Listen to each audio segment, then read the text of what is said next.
तो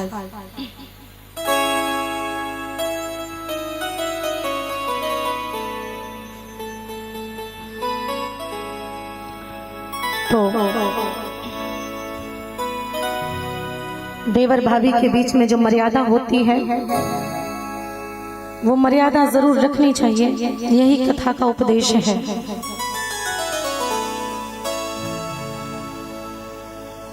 आज भाई की अगर बात की जाए तो जहां महाभारत में जमीन जायदाद के लिए लड़ रहे हैं, वहीं रामायण में भगवान श्री राघवेंद्र सरकार के सामने भरत भैया गिड़गिड़ा रहे हैं और कह रहे हैं कि मुझे कुछ नहीं चाहिए, मुझे तो अपने चरणों का दास बना लीजिए रघुनाथ। ऐसे होते हैं भाई।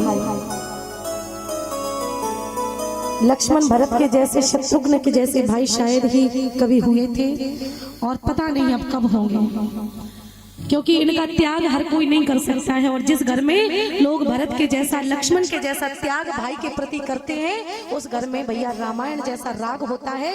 और जिस घर में लड़ाई झगड़े होते हैं, भाई से भाई का हक छीना जाता है, उस घर में महाभारत होती है। इसलिए कभी भी आप लोगों को जमीन जायदाद के लिए लड़ना झगड़ना नहीं चाहिए।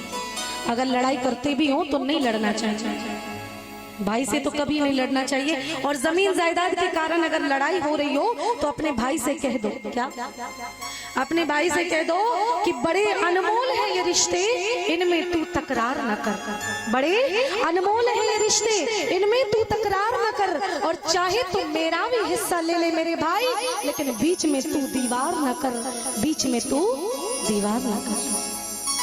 क्योंकि भाई भाई के बीच में दीवार, अगर छोटी सी भी दीवार हो जाए ना, तो दुनिया वाले इसका भरपूर आनंद लेते हैं। हाँ, इसलिए घर में अगर दीवार हो भी ना तो कभी किसी को दिखाना मत। समझ रहे होंगे आप लोग। अगर लड़ाई होती भी होगी तो चार जगह मत बखान करना कि मेरे भाई से मेरी पटती नहीं है, मेरे भाई से मेरी बनती नहीं है। नहीं तो भैया ये समाज आपका शोषण करना शुरू कर देगा।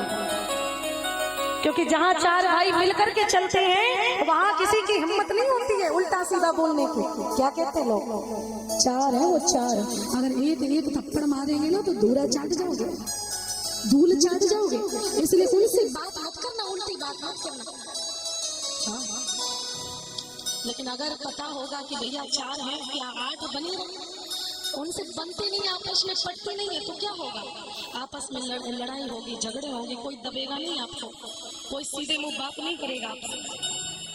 हाँ,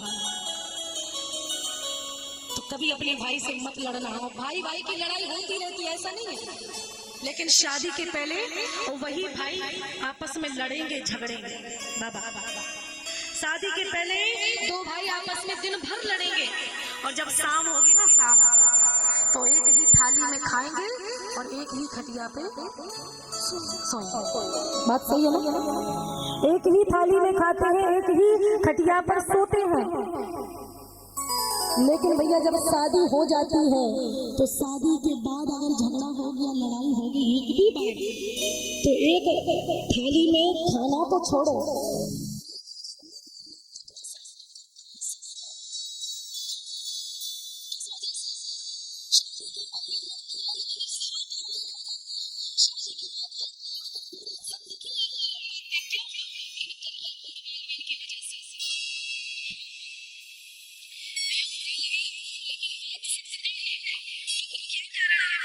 शादी के पहले भाई भाई लड़ते हैं लेकिन एक हो जाते हैं, शादी के बाद इतनी सी भी लड़ाई हो जाए तो जीवन भर एक नहीं हो पाते हैं। क्यों?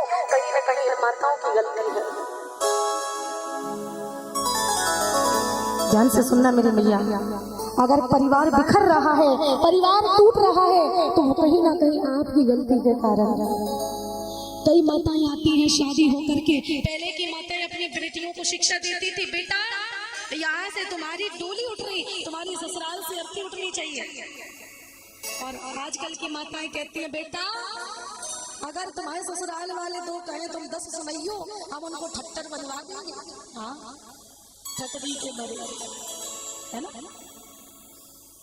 आजकल की माताएं ये शिक्षा देती हैं, लेकिन नहीं, अपनी बेटी को हमेशा ये शिक्षा दो कि बेटा आज से मैं तुम्हारी माँ नहीं हूँ, आज से तुम्हारी सास ही तुम्हारी माँ है, आज से तुम्हारे पिता नहीं, आज से तुम्हारे ससुर तुम्हारे पिता नहीं। जो माँ ऐसी शिक्षा देगी उस बेटी का परिवार खूब फलेगा फूलेगा, ये निश्चित है।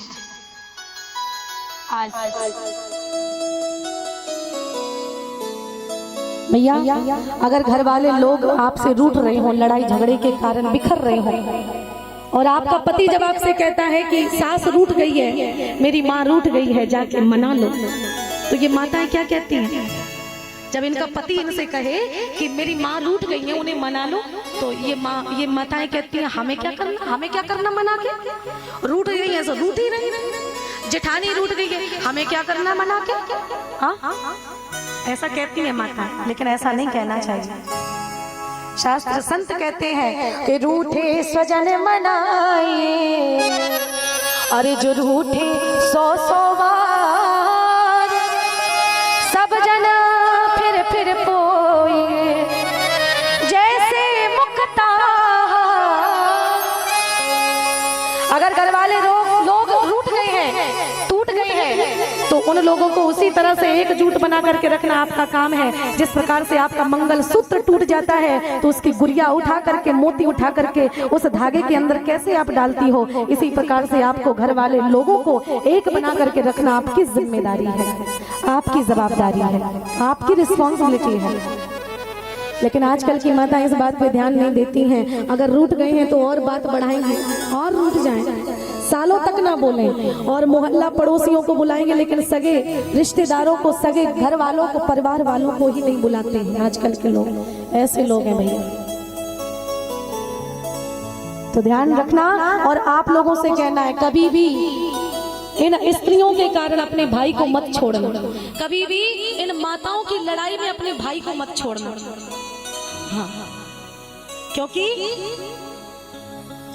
तिरिया में भारी गुण है, पर है कच्चे कान की, अरे बन में भेजा दे जाने राम लखन जाने की। अगर तिरिया विवेकवान होती तो राम जी को कभी वन में ना भेजती, ऐसा संत कहते हैं। इसलिए कभी भी पत्नी के कहे में अपने परिवार वालों को मत छोड़ना, पत्नी के कहे से कभी भी अपनी माँ को मत छोड़ना, पत्नी के कहे से कभी भी अपने माँ बाप को वृद्धाश्रम मत भेजना। नहीं तो क्या, आप जानते ही हैं समाज में क्या हालत होती है कि जो आप करोगे अवश्यमेव भोक्तव्यम कृतं कर्म शुभाशुभम्। अच्छा करोगे तो अच्छा मिलेगा, बुरा करोगे तो आगे चल के आपके साथ में भी वही होगा। रामायण पढ़ते हो तो रामायण के जैसा बनने की कोशिश करना, भागवत अगर सुनते हो तो वैसा बनने का प्रयास करना। बात अगर करें तो याद रखना कि जो आप सुनते हो उसको अपने जीवन में अनुसरण करना, क्योंकि कई जगह पे लोग कथा सुनते हैं